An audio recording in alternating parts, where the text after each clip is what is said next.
Tainá citou o Gustavo Uribe, que está chegando ao Novo Dia, para a gente conversar um pouquinho, não é, Uribe, sobre CPI. Vai ser retomada amanhã, depois de uma semana de paralisação, reta final, né?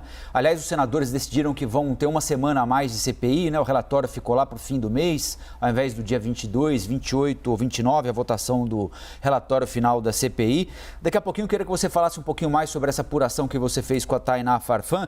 Mas antes, para a gente voltar e colocar todo mundo na mesma página, né? Amanhã tem o depoimento do Marcos Tolentino, que já deveria ter prestado depoimento no dia 1º de setembro, apresentou aquele atestado médico, aconteceu tudo que a gente sabe.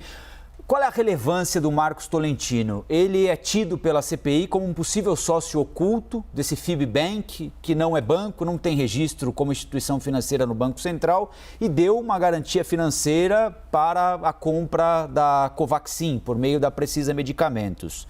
E ele teria vínculos políticos importantes que a CPI quer aprofundar, não é, Uribe? Bom dia.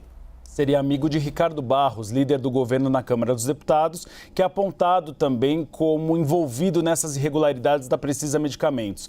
Bom dia a todos, bom dia Colombo. É uma personagem importante porque é uma personagem que tem trânsito, tanto no Ministério da Saúde, como com o Ricardo Barros e também na Precisa Medicamentos. Ou seja, ela fecha um elo dessa negociação nebulosa dessas doses da Covaxin com o Ministério da Saúde. Marcos Tolentino, amigo de Ricardo Barros, e ele também teria feito uma mediação do Ministério da Saúde de Ricardo Barros com Francisco Maximiano, da Precisa Medicamentos. Inclusive, Tolentino teria um apartamento em São Paulo que ele frequentaria também com a presença de Francisco Maximiano.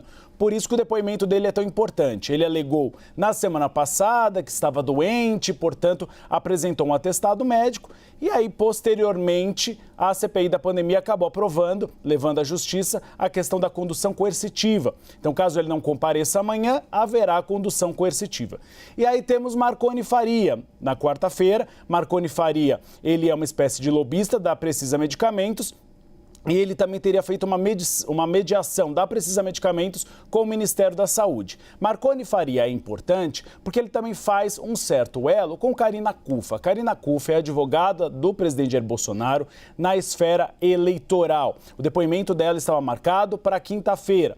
Mas a CPI chegou a uma cisão, Colombo. A cisão porque a OAB, a Ordem dos Advogados do Brasil, emitiu uma nota de uma tentativa, na visão dela, da convocação de Karina Cuffa como de criminalização da profissão. Então, o G7, que é o grupo de senadores independentes de oposição, agora está um pouco pisando em ovos, avaliando se realmente é importante o depoimento de Karina Cuffa, porque ela promoveu um jantar no qual estavam tanto Marconi Faria, lobista da Precisa Medicamentos, como Ricardo Santana, ex-funcionário da Anvisa e que teria participado daquele fatídico jantar no Brasília Shopping. O que se quer saber é se ela realmente mediou a negociação das vacinas. A própria Karina Cuffa, conversei com ela semana passada, ela nega peremptoriamente. Ela disse que era só um evento em que os dois estavam presentes, porque ela teria uma relação com ambos, de amizade, mas nada relacionado às negociações. Então, o G7, esse grupo, deve se reunir ainda hoje à noite para definir se realmente haverá o depoimento de Karina Cuffa.